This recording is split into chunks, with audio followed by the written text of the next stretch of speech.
Well, I think I'm respectfully disagree with President Trump's statement because, he took migration and climate change as, I would say, the major challenges that we have to fight against for. And I said, well, look, if you took the experience of Spain, it's the contrary. So thanks to these green policies, we have dropped the electricity prices since 2017 till now by 50%. So that enables us to gain competitiveness. And thanks to that, we are witnessing this extraordinary outcome of the economic growth in Spain. We represent 30% of the total economic growth of the European Union. And when it comes to migration, in the last 7 years, we have received 2 million migrants, while at the same time we have dropped by 40% the unemployment rate. So all in all, what I'm trying to say is that green transition and migration, when it comes on regular basis, are positive for the economic development of a country. Do you think your fellow leaders in Europe could be braver about making those comments? I think that we need to keep transatlantic bond and to strengthen that transatlantic bond. It is indeed true that we need to combine it with other policies, such as, for instance, trade diversification. That is why we've been very vocal in reaching this agreement between the European Union and Mercosur, which it would be definitely a game changer in our economic ties with other regions of the world. And second, what we need to do within the European Union is to do our homework, as the former central banker Mario Draghi always reminds us. And that means that we need to deepen single market, that we need to review our competition policy in order to scale up big companies in Europe and try to be, as good, as competitive as global corporations are in the US and other parts of the world. It's very interesting, though. You look at what's happened. Your economy has grown very well, 2.7%. You look at what's happening in other countries on the periphery, like Greece. There is a very interesting thing. A few years ago, we were used to saying the periphery is the problem and the core is great. Now it's the other way around. France, Germany, Britain, barely growing at all. Do you think it is now the center of Europe that is the problem in the economy? No, not at all. I mean, Germany is a big country, big economy, also France, and we always expect a positive, let's say, dynamic in their economies. But it is indeed true that from the south we can contribute to the economic growth of the European Union. So, for instance, when you see that 60% of the electricity generation in Spain comes from renewable sources, that means that we have a potentiality that we can contribute to the strategic autonomy. You have problems energy. Exporting that, don't you, to France? Where they... Yeah, well, okay, we need to interconnect better our grids, but we're trying to convince our friends in France to do so.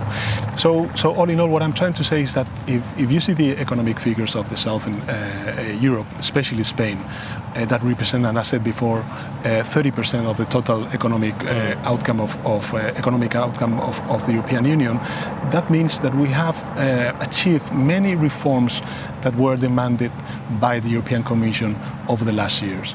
So we have achieved to reform our labor market, our pension system, our educational system, and also our energy policy and digitalization, along with the contribution of migration. So it is true that these pillars also show that the economic background or pillars of Spain are quite solid if you compare it to previous periods such as the one before the financial crisis. I'll ask you a selfish question from the point of view of all the foreign investors looking at this. Many people want to invest in Spain for all the reasons you said, but you want to introduce 100% tax on them if they want to buy a house there, a second home.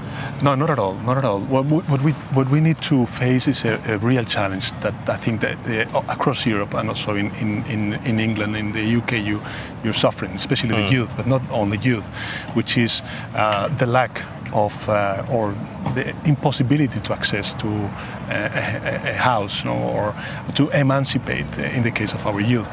What we did is for all British people or European people that want to buy a house for living, they won't pay taxes. But if you don't. Yeah, but this is the point. No? We need also to understand that we need to solve a problem of housing that we have in Spain. But all in all, if you see now the figures of the real estate sector and how we are speeding the process of construction in Spain is quite amazing. Nowadays, we have increased by 63%.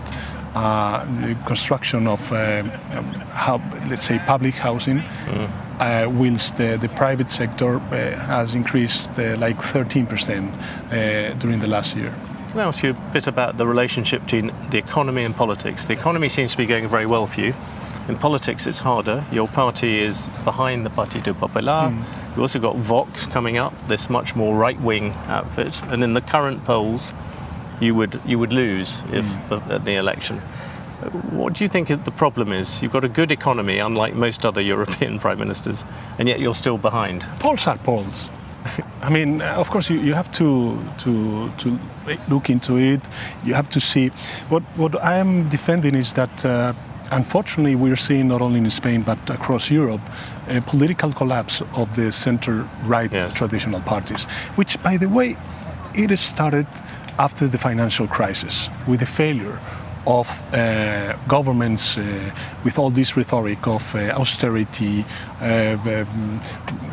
banking and the financial rescue that we had to pay with taxes all around Europe. And what you see now from the center-right is that they are copying not only the way of doing politics of far-right, but also the contents.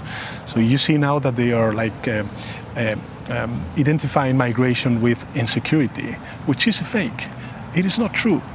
And by the way, as I said before, when you see the figures in Spain, you can see that we have the contribution of migration, but at the same time we're reducing unemployment rates in Spain.